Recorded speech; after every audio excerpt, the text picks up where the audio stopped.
Okay, hello everyone. Welcome back to our discussion. We're continuing with The Elephant Vanishes, and I'd like to show the Japanese cover because it's very colorful and pretty. So we are today talking about two news stories. So it's Barn Burning and The Little Green Monster. So the title that I gave for today's session is Between Violence and Evil. Because violence is not as such evil. I know I am risking something here, but I mean, this is something that has already been talked about by great philosophers who are living today that we admire and we have read in some of our classes. Because even just this, I think I talked about this in a class. The seduction is always putting yourself out there in someone's face, basically, who may or may not want it. So as such, it is a form of aggression. So without that minimal aggression, there's no seduction, right? So that aggression is a form of violence. So let's say between violence and evil, we are using it as not so much as one of those terms that Nietzsche was trying to go beyond, but it's kind of evil in the sense of it destroys, right? And we kind of see implications of that, although we have some debate to have here, what's actually happening in the barn burning, the story, the first story.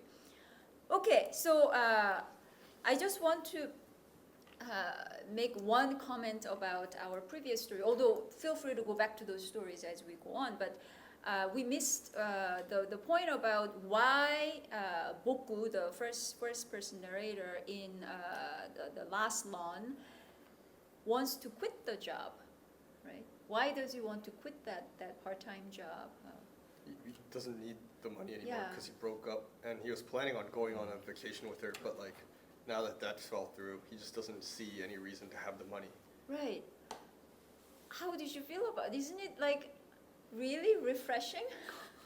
He's basically saying, okay, I was making money for that purpose. Now I don't have that purpose. Therefore, I don't need the money. So I'm just going to quit. So in other words, it's a completely against our kind of very naturalized ideology of accumulation, growth. We used to talk about progress, but now we're talking growth. Means we never think about the necessity of things shrinking, right? If you're familiar with Georges Bataille, the French philosopher, writer, thinker, he does talk about that level of the economics of growth and loss. How that series has to continue to sustain our life. So, which of course can be applied at different levels, the subjective level, society, and all that. But in any case, so that's my explanation for the title of this session, Between Violence and Evil, which is to say violence and evil are not the same, okay? Yeah, so barn burning. So we have three characters, and I thought that we could really talk about how these three characters are given, because they're not ordinary, right? None of them is ordinary, right? So take it away. What would you like to say first? I mean, the narrator is casually cheating on his wife. Like, I mean, sort That's of. the I first mean, thing you notice. I don't think he actually had any kind of like relations with the girl, but like the fact that he just mentions it in passing, like I have a wife, Right. but that doesn't really matter. Like that's kind of, it's kind of weird. And then there's the trader who's possibly a serial killer, and then there's the girl who has multiple like quote unquote boyfriends who she like basically survives off of because she doesn't, take jobs that she could in order to get money, because like that's just the way she is. And it just the story has this sense of kind of weird gloom that I don't think the other stories we've read so far had. Right. I think that gloom has to do with what I called evil. Right? We'll have to see. But I mean, I hope people will continue to watch it to understand that Alex is not a moralist. He's like reacting against infidelity or but yes, it's kind of in the background, and the story doesn't want to really resolve that as because it doesn't seem to think of it as a problem. But I kind of found that a weird addition to make him marry the narrator, because I didn't think it added anything to the story. So, and I don't think it's about like Murakami dismissing or like disrespecting the concept of marriage, but like, I don't know. Because like she only gets mentioned twice. So in the beginning, where like it's like, oh, she didn't mind that I was married, Right. and then again where the wife is leaving in the morning for work. But we don't get. It's not only we get nothing about her, but also nothing about the relationship that the two have. So I don't know, that was interesting. Yeah, I mean, in many of Murakami's stories, we also see wives having affairs too. I was wondering if it's similar to Eniano, where the only time she mentioned her husband is when she was talking about how he's really out of place. It's like their existence is only stated as a negative. Moritz, let's not talk about other classes. Okay. He's talking about Annie Ernaux, a French author that we read in a different class. I'm sorry, they do not know. So, but I mean, there, of course, there's the question of the class difference, which that's how So I I was wondering, like, maybe he's rejecting something, the narrator? No, I mean, he simply says at the beginning what, at that time I was going through, sorry, I'm back at another story. So he actually says, I had plenty of other things to worry my head about at the time. And to be perfectly honest, I didn't have a spare moment to think about age difference, which means he's very kind of subtly suggesting that whether, the immediate question, whether they're actually having a sexual relationship or whether the fact that he's married is a problem or not, these are really minor issues to him, which means something, he's going through some kind of period of change or something in his life. I don't know. But is that a really... I guess your question is valid. Why does he even throw that in if it's not going to be an issue? Yeah. At least we know that he's not trying to be in two different places at the same time, in the sense that I carry on with my marriage and this is my home and I have an affair with this girl and I go out somewhere. In a way, it's to try to maintain two lives at the same time. But in a way, one thing we can say is that he's not trying to do that. That's, I don't know what else I can say about that. I mean, I don't know if that's because that's where you wanted to transition, Professor, but I mean, there is something like that in the story itself about Yes. being at two places. Yes, at yes. once. Yeah. But it's not from the narrator, obviously. It's from, Right, exactly.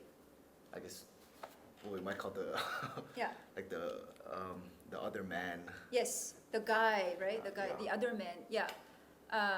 Because of course, I'm thinking about it from the kangaroo communique where the guy says, yeah. I can't be in two places at the same time. That's my, that's not fair. I have to be me, limited as I am. But then the guy later will say, he can actually achieve that. It becomes possible for him. Do you remember that? In Kangaroo Communicate? No. No, in And the barn story. burning. And barn burning. Yeah, so he says, as long as we are on that topic, let's... Because, like, it's... Yeah, so he says, the bottom of page, 142, Simultaneity. right, simultaneity, right, I am here and I'm there. I'm in Tokyo, at the same time I'm in Tunis, blah, blah, blah. It's that level of balance. And, balance is one of those words that I'm always suspicious of. When someone says, I just want to balance, even if it's in diet, I don't like this person very much. I'm sorry. It's like yoga. So he says, without such balance, you see, this is why I don't think we could go on living. It's like the linchpin to everything. Lose it and we'd literally go to pieces. But for the very reason that I've got it, simultaneity becomes possible for me.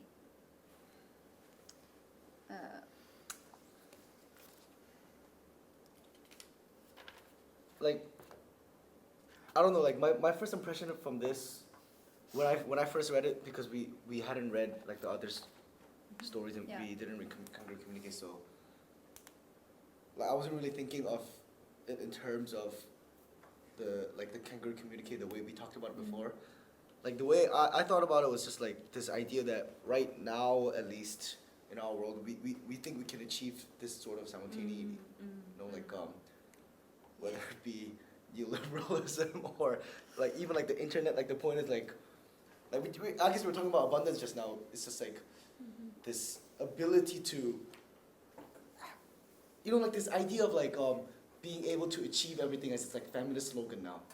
Like, oh, I can be a mother and I can also like be a boss, a girl boss, and I can also have fun all at the same time and do all of these things and be completely full in all of these different aspects. Like that's what is just sort of like this like excessive. Yeah, excess. It's an excess that undermines excess, right? Because balance means Yeah. Is it like kind of like a perversion of perfection? What you talked about previously, where like the person is very like self-fulfilled. There's no excess, but there's also nothing unnecessary. But then I was wondering, why is she there? Because like in the previous story, the last lawn, yeah. like the guy's very much perfect, but like there's no excess. He's very like self-contained. But then like that's the reason his girlfriend dropped him, because he's perfect. And then, but it also made the other woman want him because he's perfect. Yeah, but let's not say perfect, because Okay. it doesn't mean that he is perfect. But like self-sufficient. So. But self-sufficient, not in the sense that you're full. So there I need to, this is where we can't really talk about this without going towards psychoanalysis a little bit, because it has the vocabulary that we need. But in a way, the phallus, which of course for good reason gets confused with the organ, the male member, but the phallus as such is not, as we talk about it, it's the symbolic power of that is attributed to the organ, which means it can be attributed to something else. But historically, it has been the male organ that has been the embodiment of the phallus. But the point is that because, we talked about how sexual act is constituted last time. This is related to that, how the erect member has to be there in a way. So the life is premised on the male organ doing what it's supposed to do physiologically, right? So the confusion of phallus and the penis, yes, ideologically we don't like it very much, but in a way it's kind of, it's become naturalized in our imaginary, right? And no one is so extraordinary to go beyond the imaginary, because imaginary is not yours, right? It's phylogenetic kind of, inheritance. You can't just get rid of it. So, but that's why, in a way, instead of running away from the male member as the false embodiment of the phallus, we can kind of double down on it, saying that what is the male enjoyment? In a way, male enjoyment is also to use some of you are familiar with Lacan's terminology. The phallic enjoyment is itself premised on castration. In other words, nobody goes from feeling powerful to sexual enjoyment and back. You can't achieve that enjoyment just plus. You have to go through the minus of,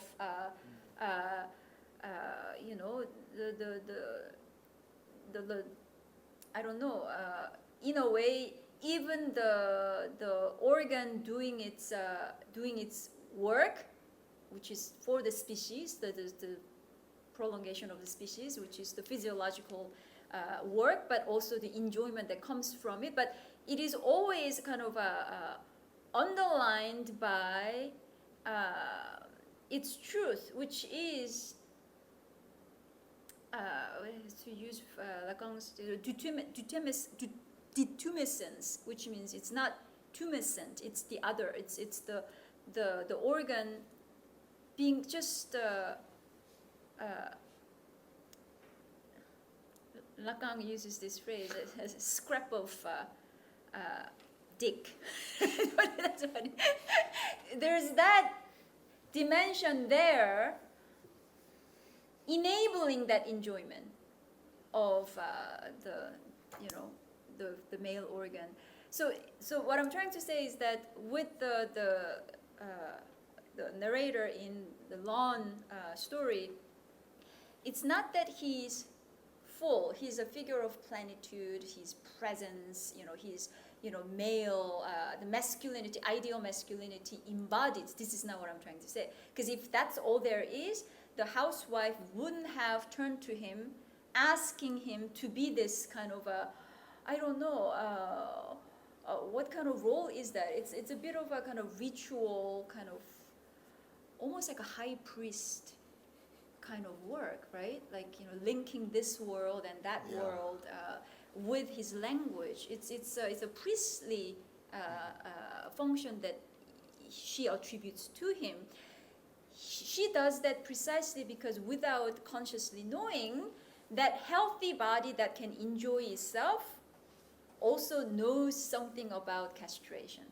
So in other words, his presence is the presence that's made of castration.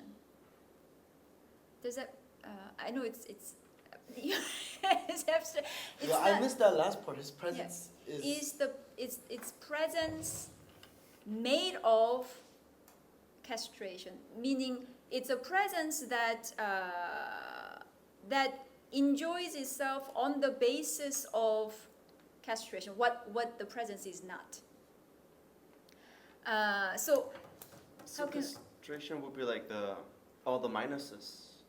Yes, So the fact that he has a random erection while working, and that random erection is not. You can of course think of it as a fullness, presence, but you can also think of it as the subject being sidelined, because the body is doing something. It's almost like the organ enjoys itself. It's not the subject. We're not talking about the man who's full. The organ becomes full in this full presence, but at the same moment, the subject of the man is kind of marginalized. So it's that division that he understands. That's why he can kind of laugh about it. Oh, this is ridiculous, right? So he's kind of recognizing that the division that is constitutive of his subjectivity as such. So, so would the barn burning man then be the opposite of that? It's not so much opposite. It's the elimination of the castration. Who eliminates the castration? The guy, the rich guy, Mm. right? So his point is he can be in two places at the same time. He says it's possible, which means he's somehow removed. It's his fantasy. He's removed the castration that is constitutive of his enjoyment. Because he also mentions that balance and that simultaneity is enabling him for him to maintain his morals. Right. But then what are those morals? Yeah. Because like what you just described, he's eliminating castration, which is like very essential to be able to enjoy himself. But like, if he's eliminating that enjoyment, what are the morals? Yeah. So I think in a way, what are the morals is not important to him in a sense. I almost think that he just wants to have morals. Morals means what? It's a system of meaning. That's all. And we've talked about how kind of radical moments in these texts arise precisely when meaning is sidelined. Meaning kind of falls away. There's something else. That's what we've been calling the real, right? You know, the real kind of erupts, or it passes through this symbolic world of meaning.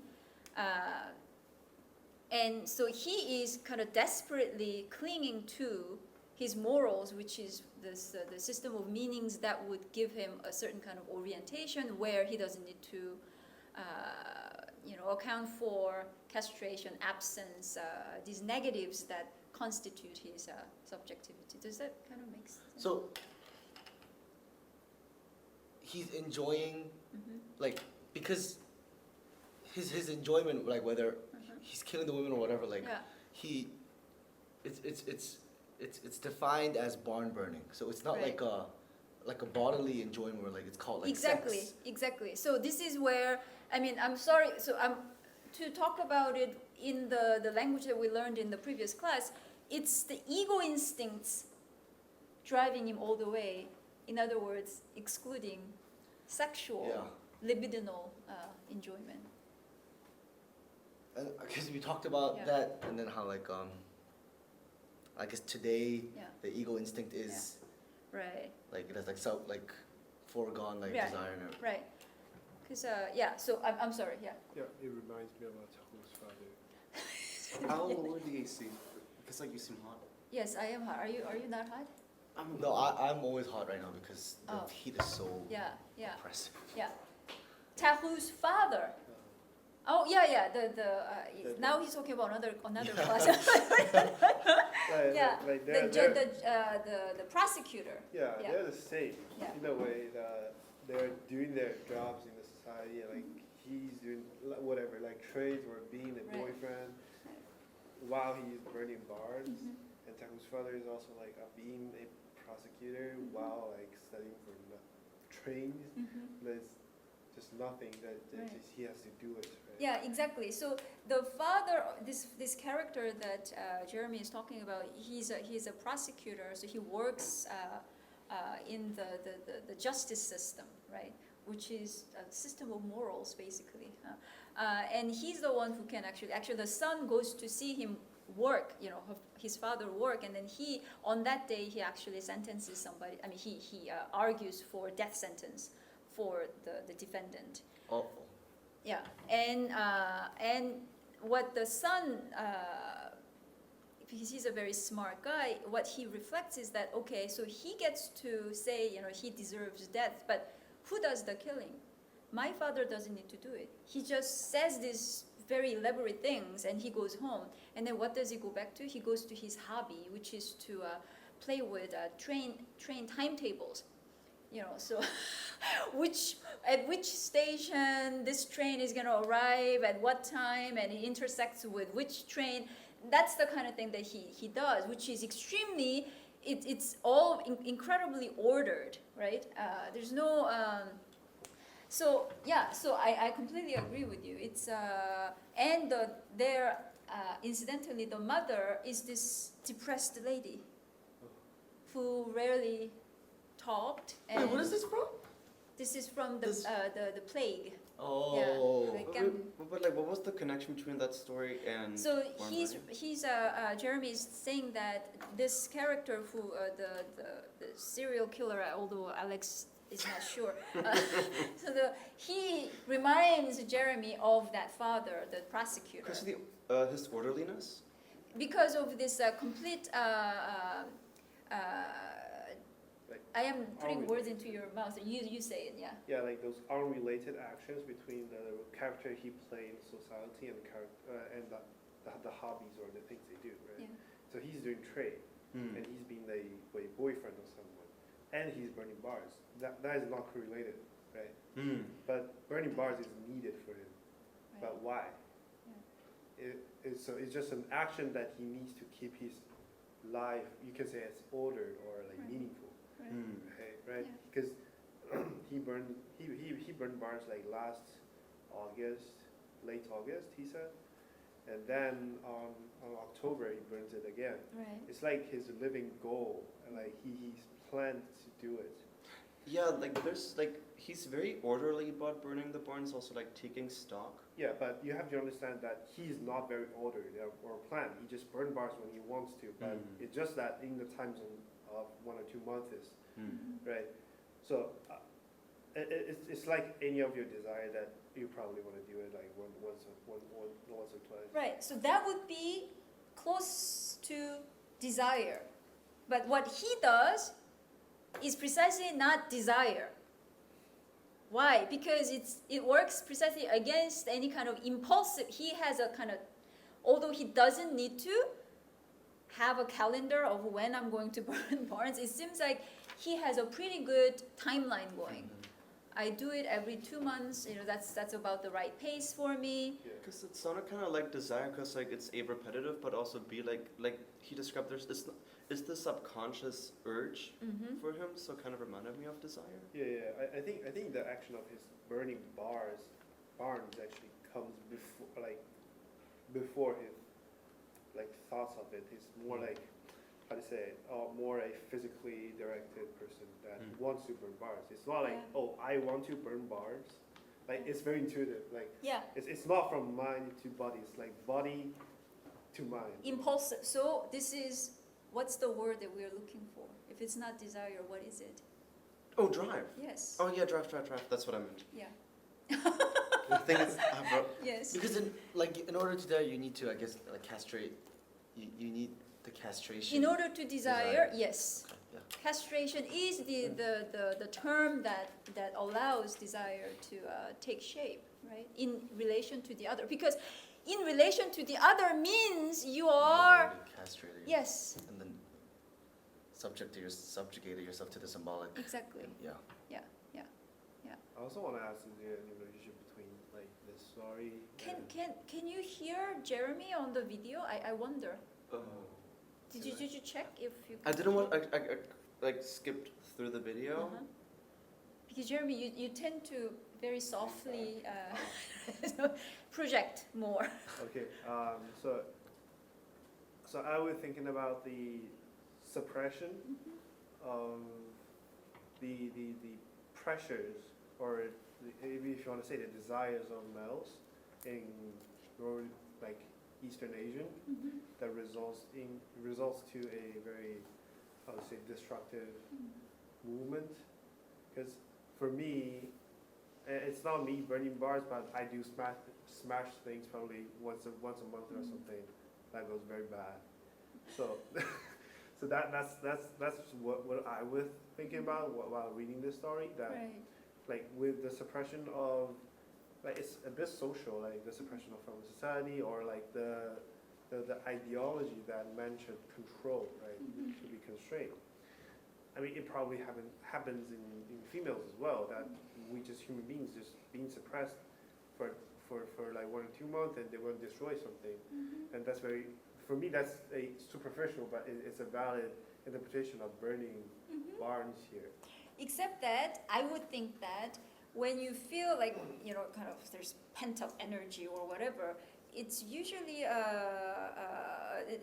the result of the frustration of your desire, this or that desire. Frustration. Here, he doesn't get frustrated. This is the big difference. Before he has a chance to get frustrated, he already, Do this. yes. So he never encounters the minus even. And the frustration would be one of the minuses, right? Exactly. So in a way, he has to kill her.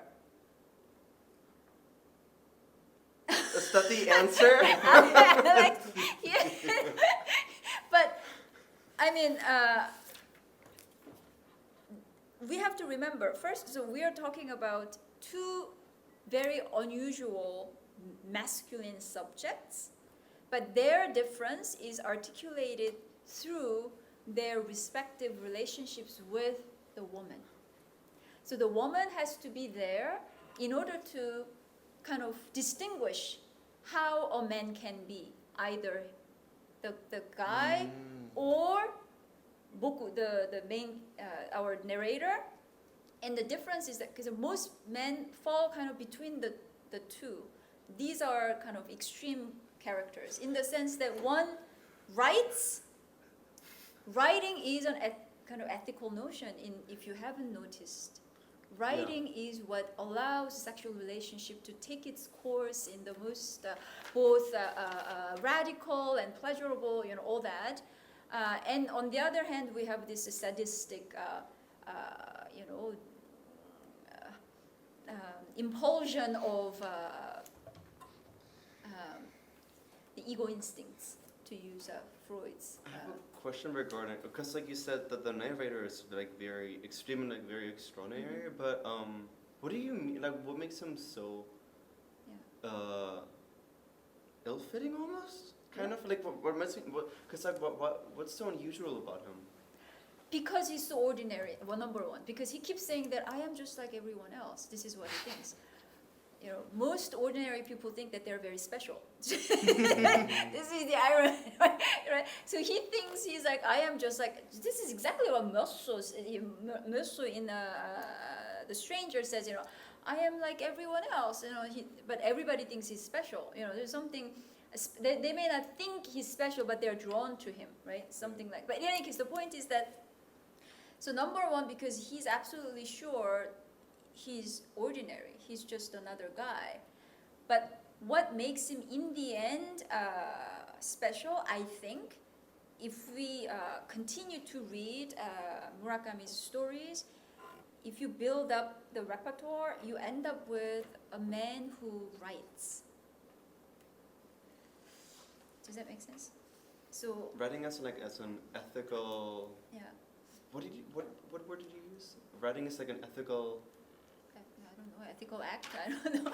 Writing is why is writing ethical? Why does it introduce this dimension of ethics to the subject? There was a passage in this book that kind of touched on, in this story that touched on that very well. I think it was something like when he was explaining why he like burns barns, and he's like, I'm telling you because you're a writer, and writers are supposed to take things at face value. And I think it's really easy to just like kind of glide over that passage, but I do think it's really interesting. Where is it? Yeah. Well, you're someone who writes novels. Wait, I think this is page like 140. So I thought, wouldn't he be interested in patterns of human behavior, yada yada? And then the way I see it with novelists, before even passing judgment on something, aren't they the kind who are supposed to appreciate its form? And even if they can't appreciate it, they should be able to accept it at face value. But I felt like Moritz is Form. ding, ding, ding, ding, ding. Yes, it's because of our discussion in another class. I'm sorry. that was a keyword for you. Yeah. Like what's it called? The Pavlovian dog thing? Neuron activation. But why is why can writing become ethical? Everybody writes these days. Writing is all the rage. So let's not say that writing as such is ethical. There is a kind of writing that actually introduces this ethical dimension into one's life, because if we can kind of combine these narrators as a kind of one masculine subject, you remember in Kangaroo Communique, what he cares about writing is not expression. He's not interested in expression. Is it about the commitment to the performance? What did you call it? That was so out of left field. It's like the sincerity. Yeah, I mean, yes, but if sincerity is the kind that we talked about in class, but if sincerity is about being true to myself and being authentic, no, that's not the sincerity we're talking about. Sincerity in the sense of being sincere to the lack, the absence. That's why the guy in the Kangaroo Communique was interested in the commas, smudges, where expression goes wrong, expression fails. So writing starts with absence. When you write, in a way, you are marking the absence of this and that. I mean, language does that too. Right? Language as such does that. We use language instead of dealing with the desk, we say the desk. So it's premised on the absence of the thing. But language as such is like that, but because we use it all the time, we lose that sense of that relation with the absent object. But writing brings it back, right? But when writing turns expressive, as more and more it is like that today, I think people want to express themselves. It's not the kind of writing that we're talking about. Yeah. That's what I thought that passage that Hyunwoo brought up just now about what he says about his writing was actually like the opposite of why writing is so important. Is like it's like an ethical act for Murakami, because it felt like for him like the man saying that about the form, why a writer why he's talking to him was like sort of like an insulting sort of description of what writing should be, and then because that's the scope of writing, that's the sort of that's one of the big differences between, I guess, the narrator and the other man. He can only consume writing in the form of an aesthetic act that sort of deems good or bad, for lack of a better term, but Yeah. For him, or in Kangaroo Communicate, writing is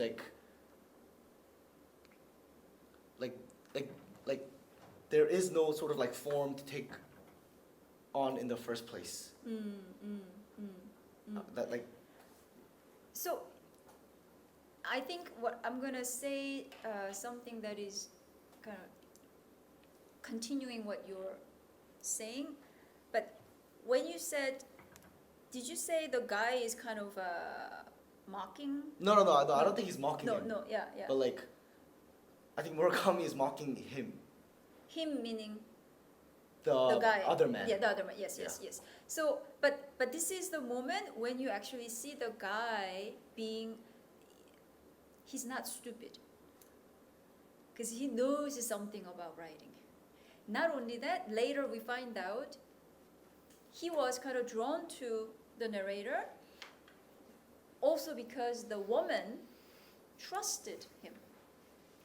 So this is the moment when he's coming closest to something like desire.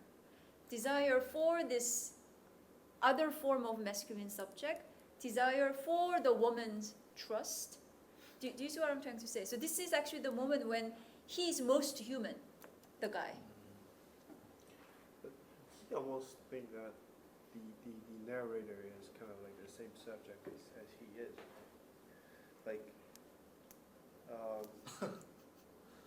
Because he said that he burned those barns that nobody wants. If we assume that he killed her, then she doesn't have family, and this narrator is the only friend that she possibly have, or Right. having the closest relationship with, right? But the guy doesn't consider him as a something, a subject or anything that makes the girl not lonely, Oh, then he it's like this. He sees the narrator as inhuman as himself. It's out of the category of counting into relationship. Right? and yet he says that the narrator almost made him almost jealous. He says he's not a jealous type, and yet he became jealous. That's what he says towards the end of the story. Yeah. I guess it could be interpreted that if he did kill her, the reason he's not seen with another girl on Christmas, because you would assume that this serial killer guy who kills women by approaching them, having a relationship with them, and then does the barn burning afterwards. You would assume a guy like that on Christmas would have a different girl, but he doesn't. So maybe because his moral, part of that, what was crucial to that was burning barns that nobody would want, and he went against that by killing the girl that the narrator would miss. Moral breaks. Yeah, so it's broken, and now he doesn't kill anymore. But the reason I keep I'm not against the idea that the guy actually killed her. Like, I'm not against that interpretation. But the reason, like, I don't like it, like, I'm not as enthusiastic about it is because I think it doesn't really matter, like, the story. Because I feel like if people are like, oh yeah, the story is like, you know, the barn burning is a metaphor for killing the woman, and it's like that's where the interpretation ends for a lot of people, because like once you arrive at that, it's like, oh, so that's what the symbolism was, and like, you know, I've read like 7 different interpretations of this story last night, but like half of them are all just like, yeah, the guy's a serial killer, and this is about like men's violence on women, and I'm like, Yeah. no, I don't Yeah. really think that's what the story was about. But like, which is why I'm not against the idea that barn burning is symbolic of this guy killing women. But like, you know, there's people who are like went as far as to say like, oh, the guy was described as having big hands, and that's like foreshadowing that he's gonna strangle women to death. And I'm like, but like, it just everything revolves around that, because like it's so stimulating. Like, you know, oh, the guy's a serial killer. So like now, if once that's been established, like everyone's interpretation just revolves around that. Yeah. It's Right. like- I mean, all I want to say is that at the end of the story, she's absent. That's all. And that is enough, actually. We don't need to think that he's killed her, but when she's absent, it also comes with some kind of some signs of decay in the other guy as well. So that decay kind of evokes this idea that he may be involved with the disappearance of the woman. So it's very subtle, but logically, the story basically tells us at the very beginning she's going to disappear. She has to die. She has to die? Yeah. Why? Because he says on 133, after, you know, describing her, you know, I'm not suggesting there was even a glimmer of a hint that she was sleeping with guys for money. Yet, even if she did, that was not an essential issue, which is, this is what makes this subject very, he knows what is essential and what is not essential. And whether she sleeps with many guys, that is not an essential issue, right? And he says, and the long and short of it was, this guileless simplicity is what attracted a particular kind of person, the kind of man who had only to set eyes on this simplicity of hers before they'd be dressing it up with whatever feelings they held inside, blah, blah, blah. And then he says in the next paragraph, well, of course, this sort of thing could not go on forever. If it could, we'd have to turn the entire workings of the universe upside down. Which means what? The entire workings of the universe are against her existing. So whether she was killed or not, that's secondary. She has to be absent by the end of the story. That's it. Yeah.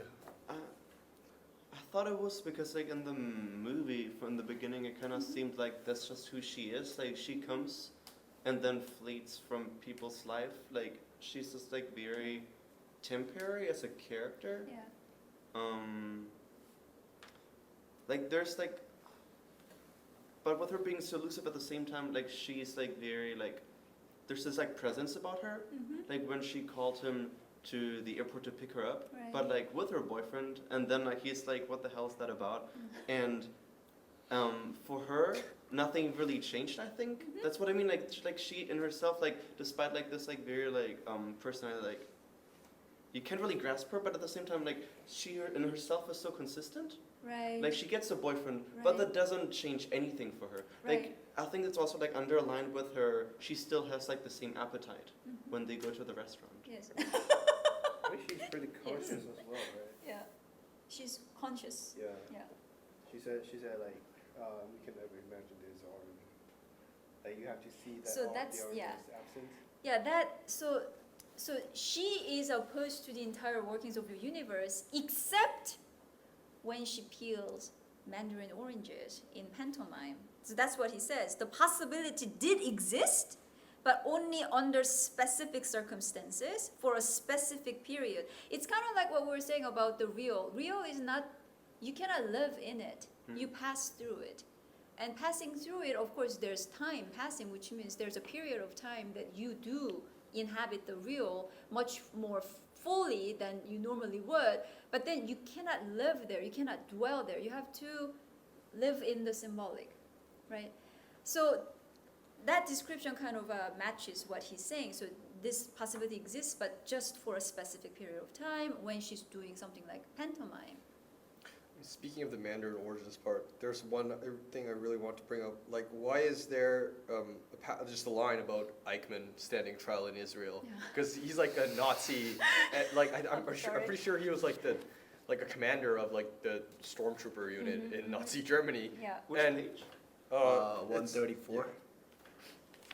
And it says, like, you know, when Eichmann stood trial in Israel, there was talk that the most fitting sentence would be to lock him in a cell and gradually remove all the air. And like that's what came to mind when he saw her Yeah. peeling the man, like doing a pantomime. So there, of course, what he's describing is the phrase that he just used, was the reality being siphoned away. Reality is getting sucked out of, But there you kind of see the neutrality of the real. Real is not good or bad. So when reality is siphoned away, when she's pantomiming, you get to the same zero as Eichmann would get to the zero when the air is sucked out of the room. So in other words, you have to start from, if you really want to get to the bottom of desire and all that stuff, you have to start with this, without this idea of morals as the This is why I don't like the he killed her interpretation, because like what the interpretation I read, like they even said, oh, the Eichmann part was brought up because that's an example of like violence in men, and I was like, what? Anyways, yeah, this is so much more interesting. Yeah. Like, sorry, Jesus. Like usually when we see things like this encounter with the real, it's always like this, like a moment, like an instant, Right. like a eruption. like an eruption. Yeah. But here it's like slowly Right. taking away. So Yeah. that's why I was a little confused with the pantomime part and then this connection that you made. Yeah. So the here, when reality is siphoned away, whatever may remain, may not remain, is, we have no other word for it than the real. That's all. So Right. is the reality being siphoned away, like the symbolic reality? Is that So what he's yeah. So reality has all three: symbolic, imaginary, real. Reality has all those components, but we say we like to oppose real and reality just because in reality we are so absorbed in imaginary and symbolic, we don't even know that real is operating in it. So it's just to make, just we emphasize, we exaggerate a little bit so that the real can be registered in our understanding. Does that make sense? Yeah. So here what's really important is, of course, her explanation of how this trick works. This is what I think is what Lacan calls the feminine logic. Why? What does she say? So on 134. Yeah. So talent is not involved. It's not a question of making yourself believe there is an orange, which is much more commonsensical understanding. You just have to forget that there isn't one. Meaning you're. Wait, what was the concept of Lacan? So, so in other words, what we normally call, let's say masculine logic, because phallic logic is actually more capacious than what we call masculine logic. Masculine logic is a part of a way in which the phallic logic can manifest itself. But just for convenience sake, let's say in the masculine phallic logic, it's a question of whether there is or there isn't. So when there is, you feel whatever, secure, you feel like you have a pleasure, you have, it's the logical accumulation, right? And when you take it away, you're it's absent, castration, you have to somehow fill it in again so that you can bring back the fantasy of presence. What she's doing is, so this is where some feminist readings can go wrong. They think of it as when they want to, kind of oppose the feminine position to masculine. Masculine is about accumulation, it's pluses, and feminine is all about minus. No, it's not. Because minus is just the opposite of the plus, which means it's just the other side of the same logic. Yeah, what she's saying is you have to double down on the minus. You have to forget the fact that there isn't one. So what's the difference? How do you double down on the minus? Isn't it kind of like, just saying feminine is minus while masculine is plus? That's kind of reductionary because that works on the same logic. Wherein like what she's saying is like it's kind of refuting the entirety of masculine logic. I think you can say, it's not refuting, it's more forgetting. That's Oh. different from refuting. Because when you say you forget, the orange is not here, that's first a minus, right? But you also forget that minus, that's also, you don't produce anything out of it, right? When you forget, forgetting, of course, is a very important term in The Fall by Camus, where before the fall, he says, he forgot everything. He was a free subject because he didn't remember anything. And then later he finds out that he actually didn't forget anything. Because by definition, a conscious subject does not forget. This is the problem of the underground man in Dostoevsky. He cannot forget anything. That's the kind of bane of being conscious. The conscious means you have to deal with memory all the time. So in any case, so when she says she forgets the fact that it isn't there, she suddenly becomes infinite. Yeah, because in this way, it's like eliminating both the positive and negative side, right? Because it's infinite, but I was thinking that it's actually somewhere she is the balance between two directions of masculinity, right? She's kind of like, she's like the middle point and the bridge for two types of masculine men. Because Yeah, not to arrive at some kind of a happy resolution of. It's more that both men kind of are defined by way of her, by way of how they relate to her.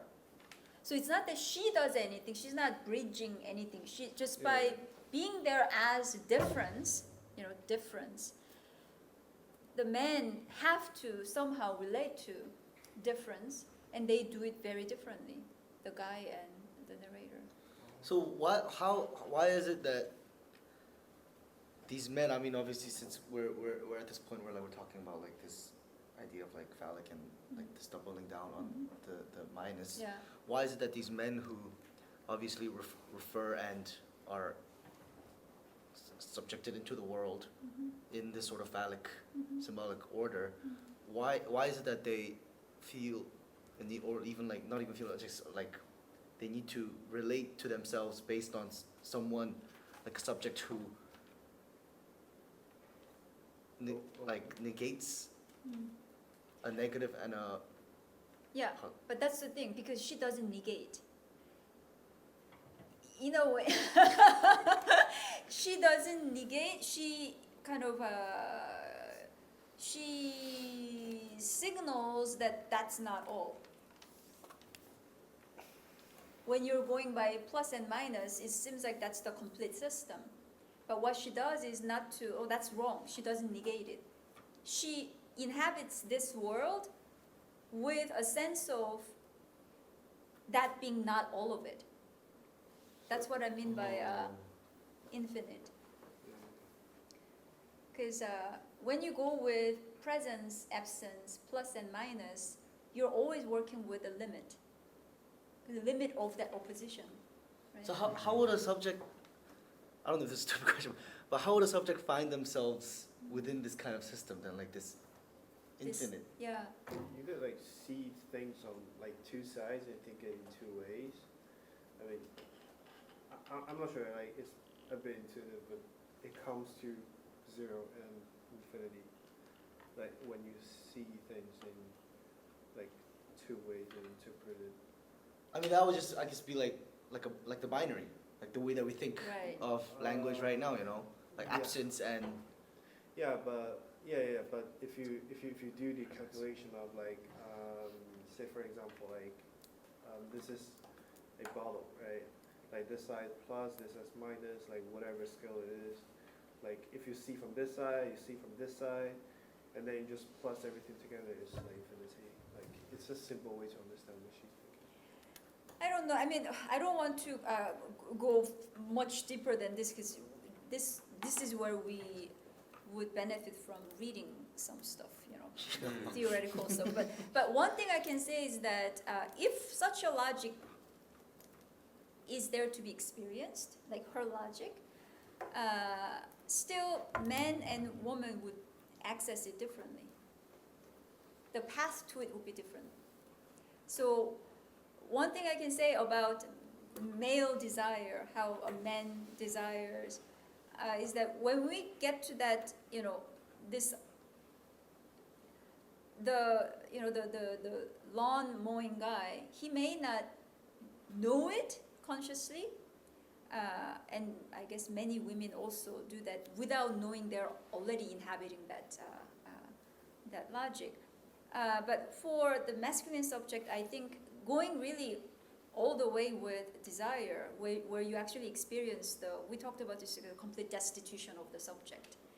There you kind of, in a way, steps beyond, you step beyond that binary of phallic presence and castration. In a way, you kind of momentarily you pass through the beyond of that opposition, if that makes sense. So your path is still, you have to go through the limited logic of, phallus castration. But when you go all the way, there is that momentary passing through what is more than that. I guess maybe that's why, like, I guess, like, when we talk about the man and, like, just now we were talking about the man and then, like, there are two, like the two ends of it, like, it can be, like, the writer or Right. the ego instinct. Yeah. Like, the reason the writer is sort of, like the hero is because, I guess, since, like, you know, in this sort of logic, you know, when we're talking, like, binary rules, I guess we're talking about, like, this search for, like, this need for meaning. Mm-hmm. And then the only sort of, like, saving grace Mhm. for, like, subjects in a world that needs to find meaning, I guess, is through, like, writing.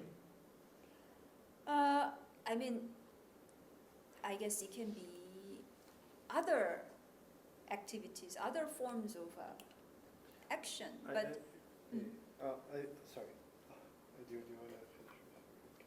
yeah, but because writing has to, it's so clearly engaging absence. So it's a kind of accessible, and that's what the narrator does. So it doesn't mean that there are. Yeah. Yeah. So, like, I don't know, like sublimation, I guess. Huh? Like sublimation. I was gonna. Sublimation is part of it, but if we just say it's sublimation, then we're back in the phallic logic only. So are we saying, like, by writing we're escaping this phallic logic? No, we don't escape. We see that we simply come to a form of knowledge, whether it's conscious or subliminal knowledge, that's not all there is. So you don't escape. You cannot escape it, because only through the phallic logic you can even experience this other logic. So there's no. When we say that, okay, the feminine logic is infinite, blah blah blah, we don't mean that that's better than masculine, because the phallic logic has to be there to make this visible. Yeah.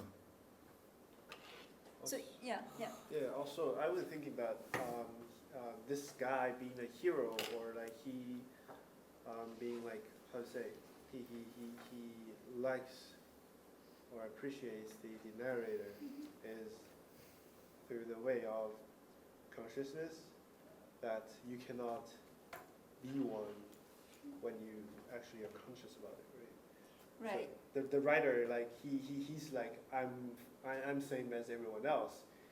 He's never conscious about his identity as a writer, right? And the other guy, he's never conscious about like his being as different from Right.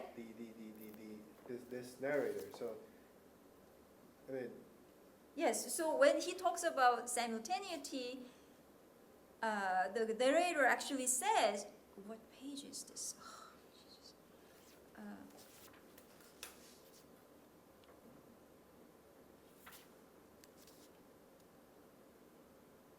Oh, Jesus. He says on 143, in the middle, simultaneity, if ever there was such a thing, here I had me thinking, and here I had me thinking, and here I had me observing myself think.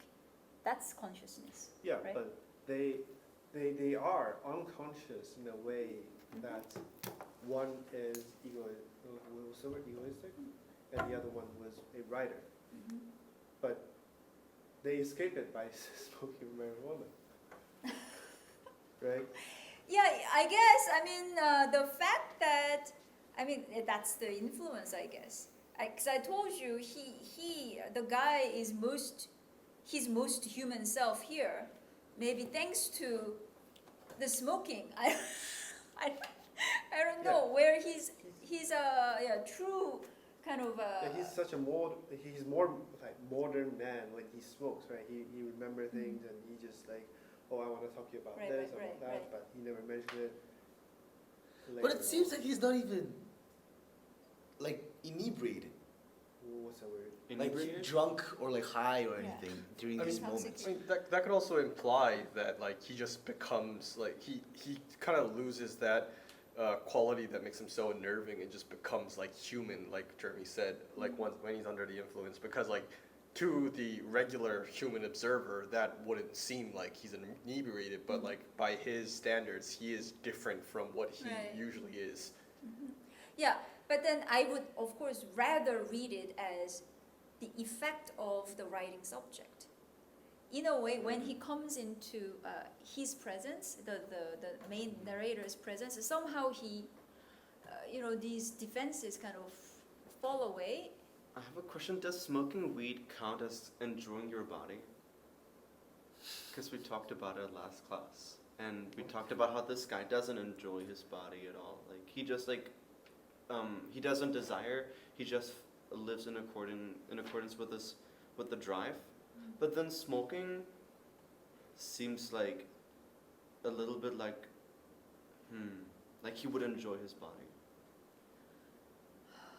I mean, isn't that like he points out that it's an illegal activity, just like him burning down the barns? Like, so I take it as under the same logic, the fact that he smokes weed. Okay.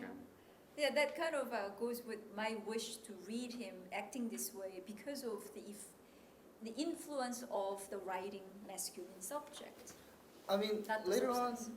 when he says that, oh, this is the first time I felt jealous, Yeah. isn't that also just like a Yes. moment of him? Yes, exactly. So I guess. Yeah. So in a way, it's almost like whether he's a killer or not, he doesn't seem like a good guy. And that's right. So the good guy, the bad guy is not gonna be transformed by a woman.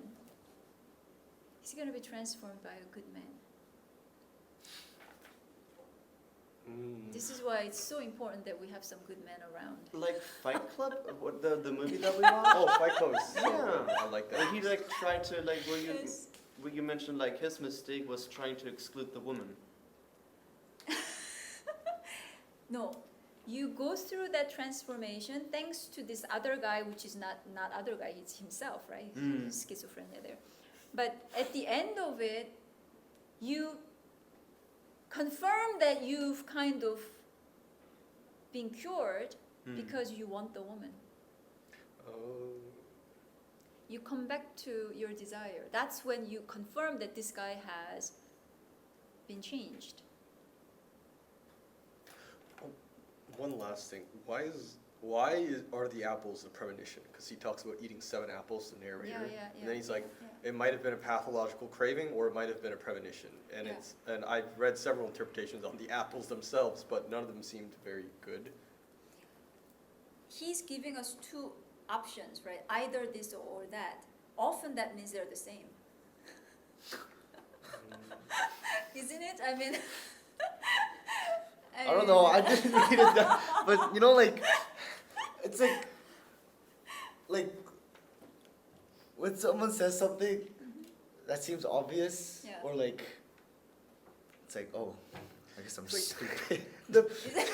is that someone mean? Or The internet interpretation of the apples thing was like, internet interpretation. I have to Who's relay this this internet? because it sounds so, it was so dumb. I was like, that doesn't make any sense. But like it was such a stretch. It was like, okay, so the reason, you know, the apple in the Bible. So the apple in the Bible, in original Hebrew, it was only fruit. But the Latin translators translated it into the apple in the Garden of Eden because apple was like the same word as like the word for evil, so like malice. So it made sense when they interpreted it because eating that, like, you know, because that was a bad thing. So like in that same logic, you know, apple, because it's a symbol of evil because of its malice, then like that's why it's a premonition because like it's sensing the coming evil of the man who's a serial killer.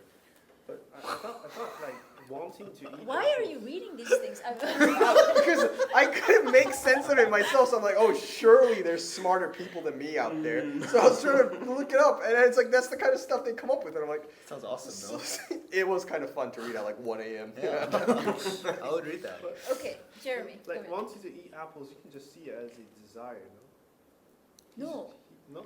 because he notices that this is excessive craving. But which pages are the apples Right on? at the beginning, I think. No, not No, right. that's I'm sorry. before they come. Yeah.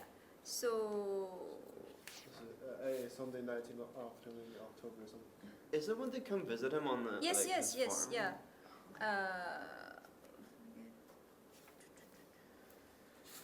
Yes, on page 137, autumn apples. I must have eaten a good 7 of them, and then later on he has another one. So right, so, and of course I'm sure people who are familiar with Japanese culture will say, that means he ate 8. 8 is in Japanese culture it means infinity. I'm sorry, I'm just going with. yeah. It's in the same brain, as the ones I've read. Yeah. So the point is that when he says it's either a pathological craving or some kind of premonition, once again we are dealing with the real. You know, this pathological craving is beyond desire, right? And premonition means what? It's not explainable by the usual logic of the symbolic or imaginary anticipation. It's something that exceeds our usual framework of explanation. So that's why I mean when he says either or, but he's actually saying the same thing. It's something that is sticking out from the ordinary, the fabric of reality. Something is sticking out. We have no other word for it than the real. Yeah. Is the pathological our encounter with the real? Partially, yes, but in this case, I think it's because he says it's pathological. I mean, I don't remember what the original wording is, but craving, you know, we talked about this, how when you are glued to the Kim Kardashian, all the Kardashians on the YouTube, you are hating yourself. Why am I watching this? That impulse that you cannot, Oh my God, so you know, that exceeds your desire. You don't want to do it, but you can't help it, right? And we talked about in order to explain the drive, we had these examples, right? So are camphor trees just like really popular in Japan? Because they popped up several times It's in the book. big. It's a huge tree. Oh. So yeah, it often appears. That's true. That is such conscious action. What is It's just to use the same tree? no. It's like just being do things addicted while to. you're hated. Yeah. It's such a conscious thing. Conscious thing? Yeah. Oh, I see. Yes. Because consciousness is always a Critique towards you. yeah. It's always a divided subject. Conscious means you're conscious of, but mostly you're conscious of yourself. There's a word for it now, like doom scrolling. Is like basically what you That I described. thought that was already passé. That's what Is people it were talking passé? about. Yeah, Oh it's. my god. Maybe I am just old. So So like what is it? I just wanted to ask about the like the Kardashians thing because yeah. like for example, there's like I don't know like prestige TV. Uh-huh. Let's say What's that? like Quality TV? yeah like quality Yeah, like yeah. let's say I don't know like let's say Severance. You know, it's like a TV show where Severance, people yeah. think Yeah. I've people heard of think, it, yeah. you know, but like so like people go into it watching it, and then like unlike the Kardashians, Yeah. like if they watch something like Severance, they're like, oh yeah, you know, like I'm really getting into Quality like TV. quality art and like I'm really getting into the real grit of the stuff. So then there is no guilt when they watch these. Like Rick I and Morty? see. What do you mean, Rick and Morty? Rick and Morty. Whatever it may be, you know, It's you know, like- whatever you want. Because like people are like, oh, it's like this like critique of society, and people feel really smart about watching. No, Rick and but Morty. like that was like sincere for like 20 minutes, and then it immediately became ironic. So I don't think that applies. I mean, I say Severance as an insult because I really dislike Severance. But what is it? My point there was just like People's perceptions, basically. like if this is the real, Yeah. like eating these apples excessively, then would that like this like idea People of like have defeated the real. That's for the point. Meaning, they are addicted to it, and yet they've come up with a justification. Isn't that what you're saying? Like because this is smart TV. It's, Yeah. It's good that I'm watching it. I guess that is what like Yeah. the defeating the real. Yeah. But I'm hesitant to say that defeating the real because Yeah, you obviously cannot that's- defeat yeah. it. Yeah. So Defeating in the sense that you kind of have because we evolve, right? Our species evolve, so I think we are extremely inventive when it comes to defense. We know how to defend ourselves, especially from our own selves. You know, the conscious self will have smart ideas, and we defend ourselves from those ideas with this kind of justification. So yes, I hesitate also to use that phrase that we've defeated the real, but we can say that we have somehow absorbed certain portions of the real in a way that make us feel less threatened by it, less exposed to the real. I mean, just a quick example. Pornography, what it does is to kind of save us from the trauma of sexual relationship with another person. That's kind of defeating the real in a way. But would most people watching porn not prefer having the real encounter? Today, Yes. I hope that's the case, but from what I've read, that may not be the case. yeah, I mean, more and more people are becoming like defeatist, and like, or they just like they like sincerely just don't have the desire to go meet people. I don't think anymore. Some people. wait. So I'm curious why you guys said that words. Oh, okay. I don't know if we can include this in the recording, but We can edit there's it out. this thing called cruising. It's where Yeah. like, oh, you heard of it? Yeah.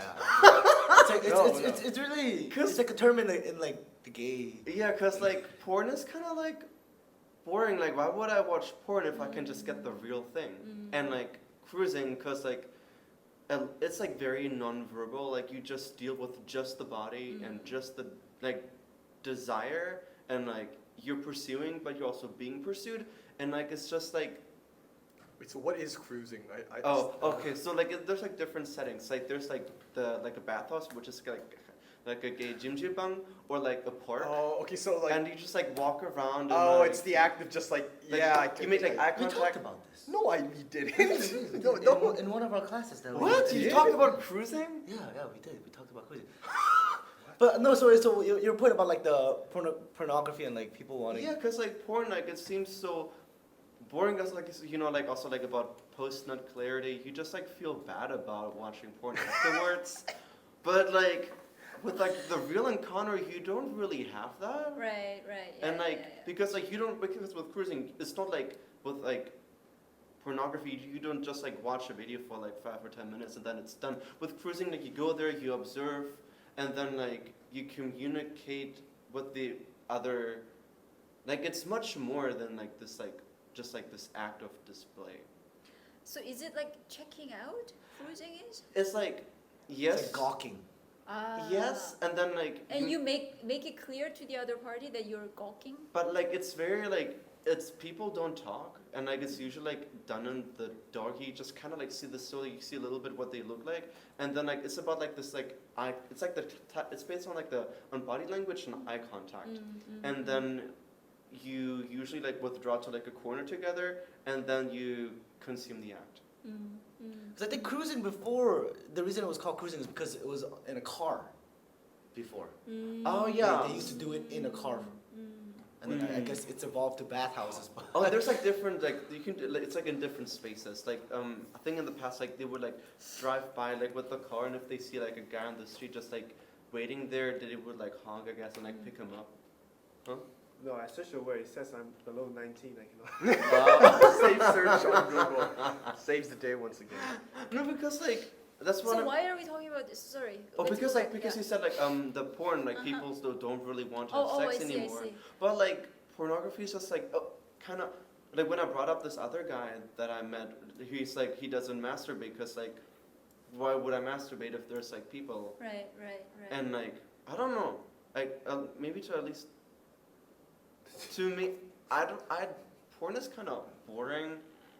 Like, but isn't pornography's whole purpose to avoid the other in your pleasure? Like, you know, like what is it? It's kind of being flipped over. I like this. Yeah. In a way, perhaps what you were just saying, leads me to this thought. Perhaps gay sex already starts with less of the other. It's a I feel like I don't know if it's a reduction to the body, but like it's all about just the body. Yeah, so that's yeah. So in a way, I mean, this has to do with what we were saying last time. Like in Lacan, at least, difference is woman. And the other becomes both necessary and a bit of a torment because of difference. It's a way of dealing with difference as the kind of constitutive fact of the subject. So that the other is both the savior out of this, otherness that you have. I mean, of the difference of sex to begin with, but then it becomes its own kind of tyrant. The other becomes. So in a way, when you're saying that gay sex is more really about the body, that factor of the other is already reduced. So in that sense, pornography, that the benefits of pornography for heterosexual men, where they don't have to deal with the difference that woman is not applicable to, yeah. But also, cause like what happens? There's also like there's sort of like the worship of the body, but also like a lot of like abasing the body, like cause like men are like so all about the body. Like I don't know if you guys heard about like body worship, like caressing the body, cause like they really like the body. But then there's also like other people where like you just like really like do like really degrading things to the body. There's like both those things. Right, yeah. So because the other is a kind of obstacle on the way to the body. It mediates, right, your relation to the body, whether your own or the others.